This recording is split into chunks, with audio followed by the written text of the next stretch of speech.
Глава 2. Врата към духовния свят.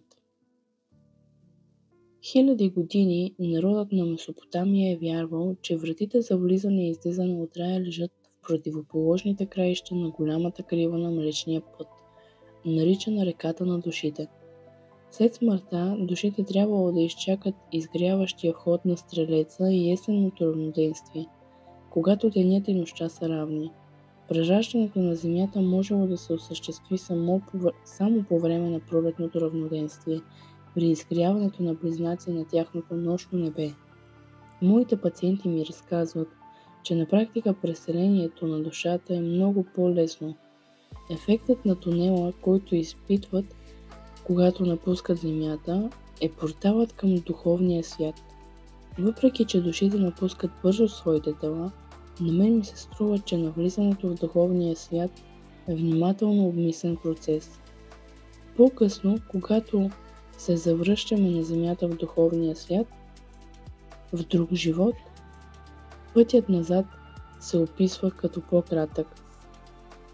В разказите на моите пациенти за разположението на тунела по отношение на Земята има известни вариации. Някои наскоро починали хора го виждат да се разкрива близо до тях над телата им, докато други споделят, че се издигат високо над земята, преди да влязат в тунела. Във всички случаи обаче, промеждутъкът от време, за да достигне на този коридор е незначителен, след като душата напусне земята. Ето и наблюденията на друг индивид върху това духовно местоположение. Случай 3.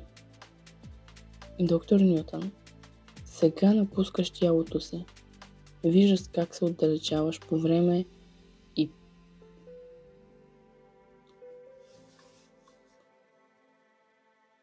Случай 3. Доктор Нютън. Сега напускаш тялото си. Виждаш как се отдалечаваш все повече и повече от мястото, където си умряла. Отдалечаваш се от повърхността на Земята. Разкажи ми какво се случва с теб. Пациент. Първо, беше много светло, близо до Земята. Сега е малко по-тъмно, защото съм влязла в тунел. Доктор Нютън. Опиши ми този тунел. Пациент. Той е пещера. Неясен отговор. Има малък кръг светлина в другия край. Доктор Нютън. Добре. Какво става след това? Пациент. Чувствам, че ме теглят. Търпат ме внимателно. Мисля, че от мен се очаква да премина през този тунел. И аз го правя. Сега е по-скоро сиво, отколкото тъмно. Защото яркият кръг се разширява пред мен. Все едно, че пациентът спира. Доктор Нютън. Продължавай. Пациент. Някой отпред ме вика. Доктор Нютън. Позволи на кръга светлина в края на тунела да се разшири пред теб и продължи да обясняваш какво ти се случва. Пациент. Кръгът от светлина става много широк и излизам от тунела. Виждам неясен блясък, лека мъгла. Аз прониквам през нея. Доктор Нютън. След като напуснеш тунела, какво друго се откроява в ума ти, освен липсата на пълна визуална яснота? Пациент. Пациентката понижава глас. Това е толкова спокойно, толкова тихо място. Аз съм в земята на духовете. Доктор Нютън. Имаш ли някакви други впечатления в този момент като душа?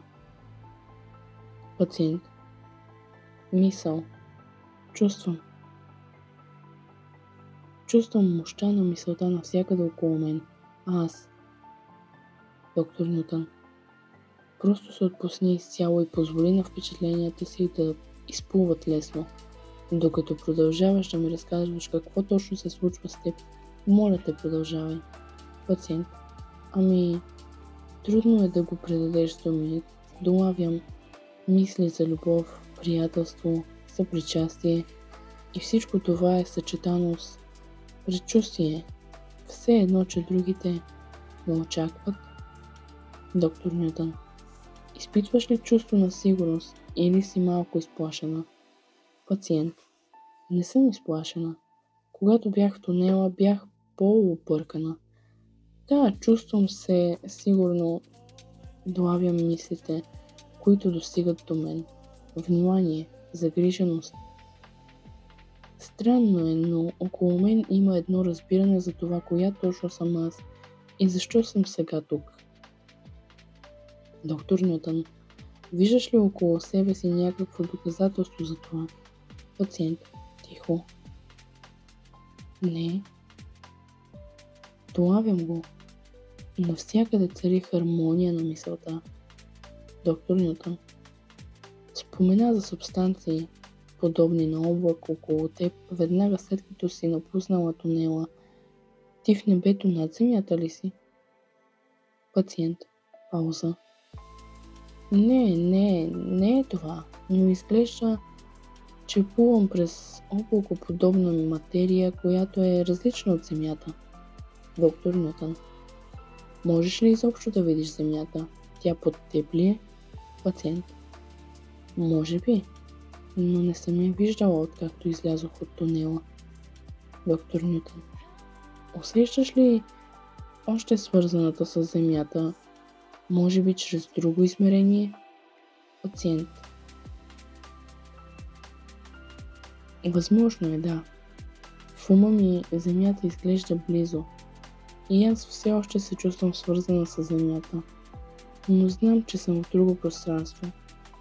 Доктор Нютън: какво още можеш да ми кажеш за сегашното си местоположение?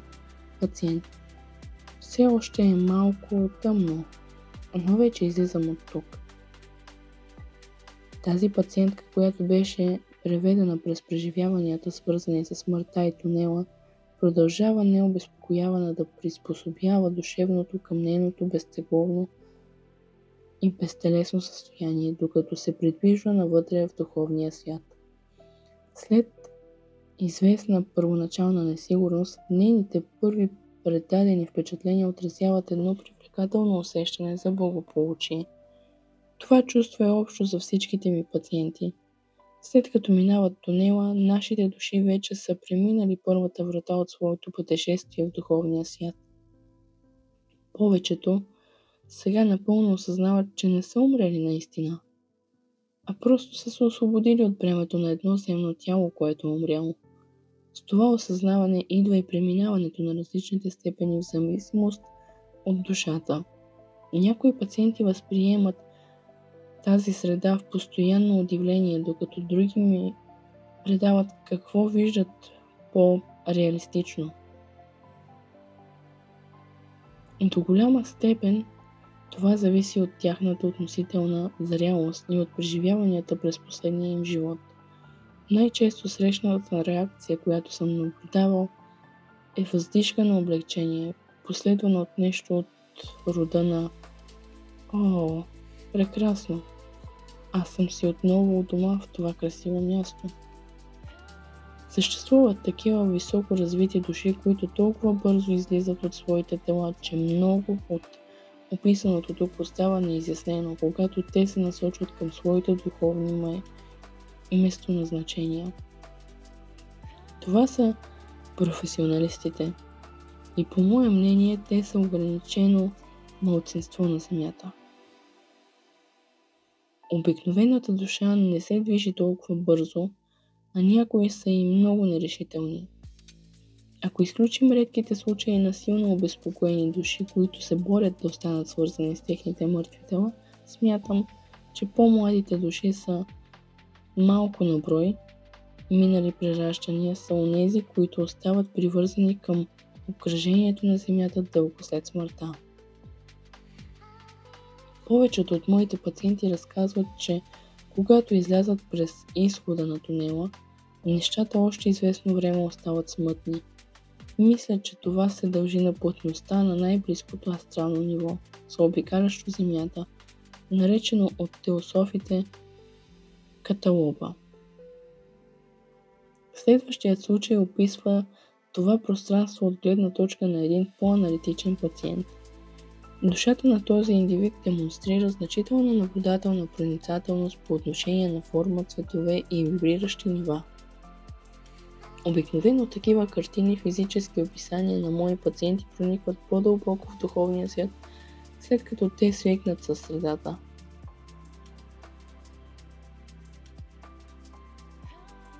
Случай 4. Доктор Нютън, опиши ми колко е възможно по-подробно какво виждаш около себе си, докато се отдалечаваш от тунела. Пациент. Нещата са подредени на слоеве. Доктор Нютън. По какъв начин са подредени? Пациент. Нещо като торта. Доктор Нютън. Като използваш торта за сравнение, обясни ми какво имаш предвид. Пациент.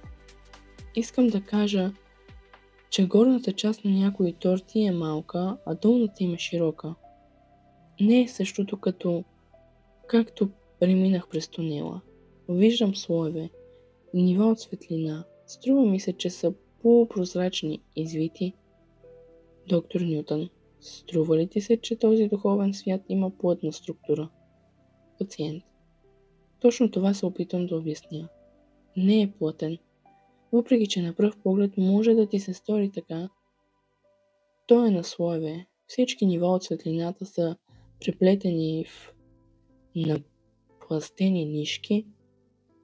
Не искам да прозвучи като че ли нещата са несиметрични или симетрични. Те са.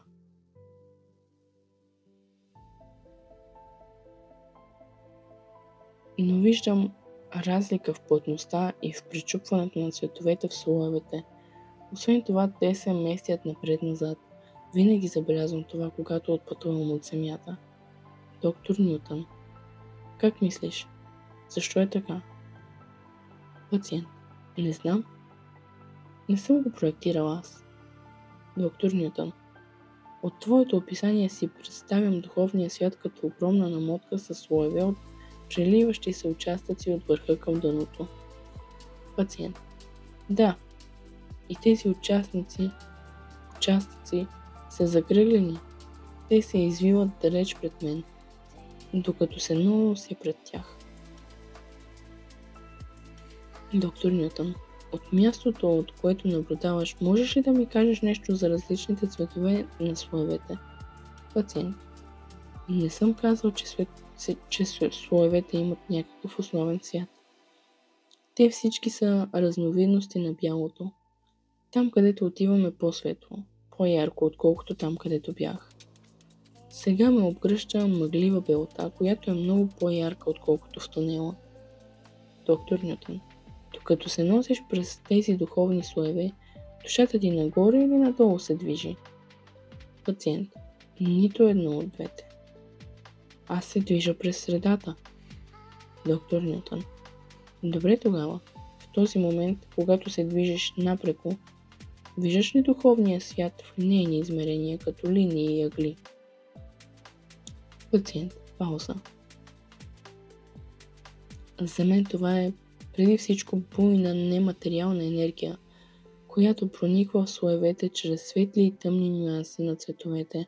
Струва ми се, че нещо притърпва към правилното ниво на пътуването и се опитва да ме успокои. Доктор Нютън. По какъв начин? Пациент. Чувам звуци. Доктор Нютън. Какви звуци? Пациент. Ехо. От музика. Музикални трептения, със звън на камбани, вибриращи с моите движения. Толкова отпускащо. Доктор Нютън. Други хора определят тези звуци като вибриращи, подобни на резонанса от звука на каметрон.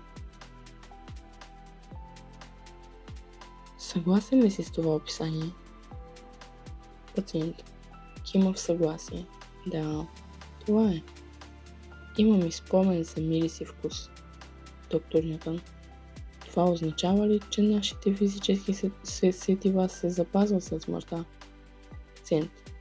Да, споменът за тях. Звуковите вълни тук са толкова приятни. Камбани, цигулки, такова спокойствие. Много пътници из духовния свят ми разказват за чувството на отпускане, породено от музикалните вибрации. Долавянето на шумове започва веднага след смъртта. Някои пациенти ми казват, че чуват бръмчене или жужене веднага след като напуснат физическото си тяло. Това е подобно на звука, който човек чува, когато застане близо до телефон и може да варира по сила преди душите да се откъснат от това, което вярвам, че е земно астрално ниво. Хората казват, че чуват същите тези звуци, когато са под пълна опойка. Тези слаби резониращи звуци стават по-мелодично, когато напускаме тунела. Тази музика отдачно е наречена енергия на Вселената, тъй като съживява душата. При пациенти, които говорят за духовното напластяване, споменавам вероятността да виждат астрални нива. В метафизичните съчинения сме чели много за нивата над Земята. Като се започна от древните индийски свещени книги, наречени Веди, последвани от по-късните източно-православни текстове, в исторически план астралните нива са представляващи поредица от нарастващи измерения над физическия или материалния свят, които се преливат в духовното. В продължение на хиляди години хората са опознавали тези невидими области чрез медитативни и извънтелесни наблюдения на ума. Астралните нива са описани и като по-малко плътни с отдалечаването от тежките влияния на Земята. Следващият случай представлява душа, която и след преминаването през духовния тунел продължава да се безпокои. Това е мъж, който умира на 36 годишна възраст от сърдечен удар на една улица в Чикаго през 1902 година. Той оставя след себе си семейство от малки деца и съпруга, които силно обича. Били са много бедни. Случай 5. Доктор Нютън. Като пътуваш от другата страна на тунела, все още ли можеш да виждаш толкова ясно? Пациент. Все още преминавам през тези разперени облаци около мен. Доктор Нютън. Искам да изминеш целия път през тях и да ми кажеш какво виждаш сега. Пациент. Пауза. О, излязох от тях. Господи, това място е голямо. Толкова е светло и чисто. Дори мирише хубаво. Виждам красив леден дворец. Доктор Нютън. Разкажи ми повече. Пациент. С удивление. Той е огромен. Прилича на сияещ, изкрящ кристал около мен блестящ. Около мен блестят цветни камъни. Доктор Нютън. Когато каза кристал, си помислех, че става въпрос за светъл цвят. Пациент. Ами, преобладава сивото и бялото, но докато се нося напред, виждам и други цветове. Мозайки, всички блестящи. Доктор Нютън. Погледни в далечината от мястото на този леден дворец. Виждаш ли някъде някакви граници? Пациент. Не. Това място е безкрайно. Толкова величествено и спокойно. Доктор Нютън. Какво чувстваш точно сега? Пациент. Аз не мога да му се радвам от все сърце. Искам да отида по-нататък. Маги. Вдовицата на пациента. Доктор Нютън.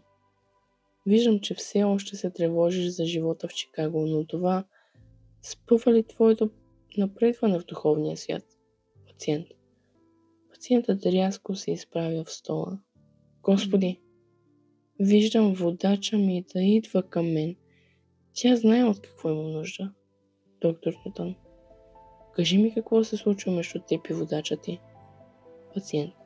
Казва ми, че не мога да продължа, че трябва да знам дали Маги и децата ще бъдат добре. Доктор Нютън. И какво ти отговаря твоят водач? Пациент. Тя ме успокоява, но аз съм твърде обременен. Доктор Нютън: какво ми казваш? Пациент: крещи: казва ми, защо позволи това да се случи? Как можа да ми причиниш това? Накара ме да премина през такива болки и трудности с маги, а сега прекъсна съвременния ни живот. Доктор Нютън: какво прави водачът ти? Пациент: опитва се да ме утеши. Казва ми, че съм се справил добре и че ще видя, че съм изминал преодоленията ми, предопределения ми семен път. Доктор Нютън: приемаш ли това, което казва? Пациент: пауза. В ума ми постъпва информация за бъдещето на Земята, че семейството ще продължи без мен, приемайки, че мен ме няма. Ще се справят и всички ние ще се видим отново. Доктор Нютън: и това как те кара да се чувстваш? Пациент: чувствам спокойствие, застишка. Вече съм готов да тръгвам. Преди да разгледам значението на случай 5 в връзка с среща с неговия водач, искам да спомена интерпретацията на този мъж за духовния свят като леден дворец. По-нататък пациентите ми ще разкажат, че са видели в духовния свят сгради и че са били в мебелирани стаи. Само по себе си състоянието на хипноза не поражда тези образи. Логично би било хората да не си спомнят такива физически структури в един нематериален свят, освен ако не приемем, че тези сцени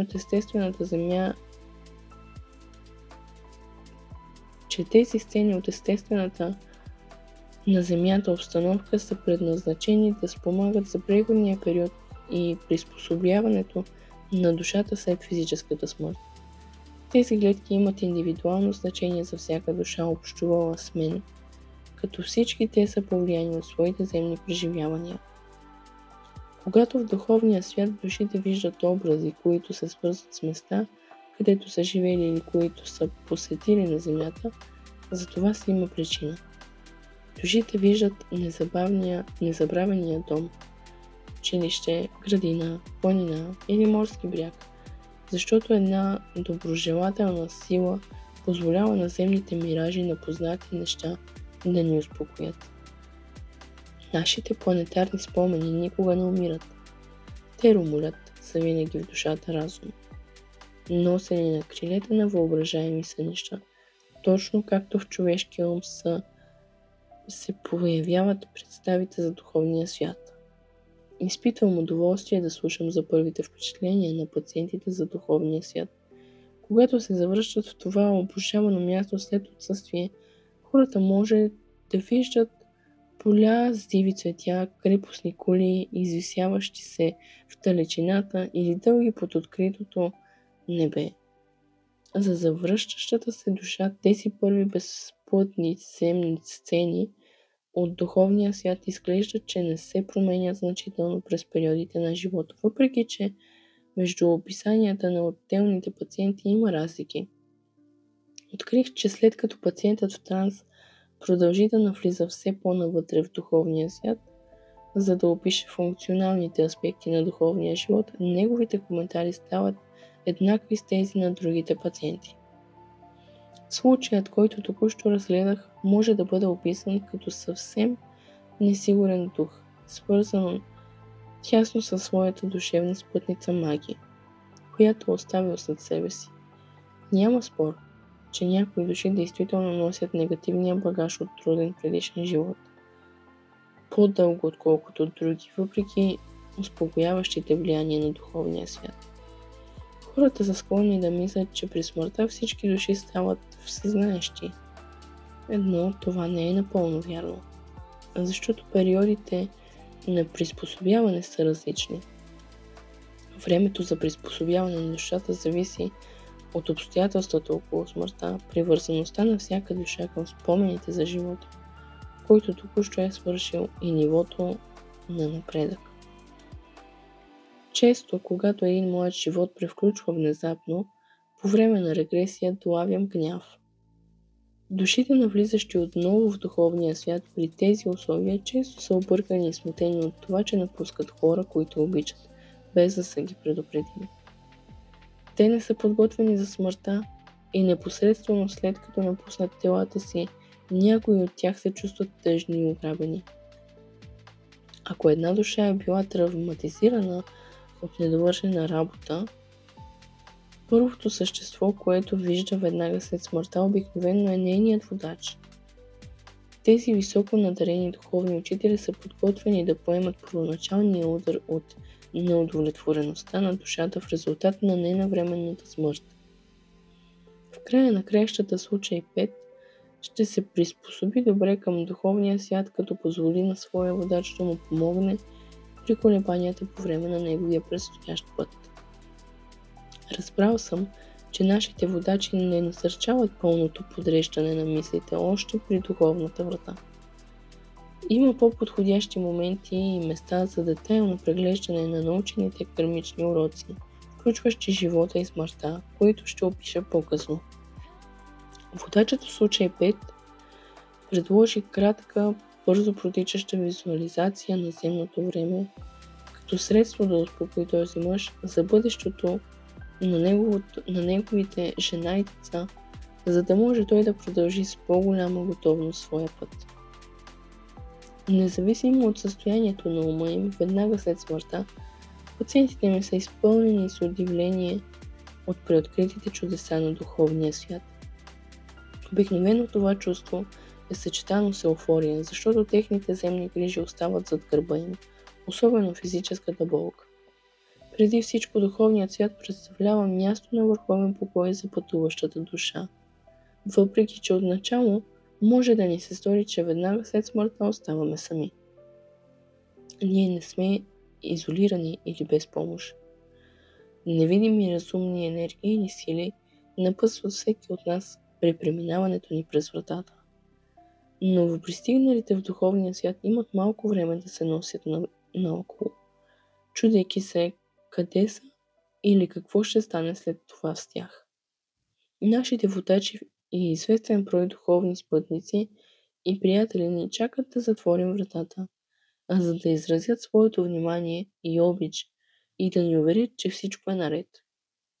Всъщност ние чувстваме тяхното присъствие още от момента на смъртта, защото първоначалното ни приспособяване до голяма степен зависи от влиянието на тези любезни същества върху нашата завършваща се душа.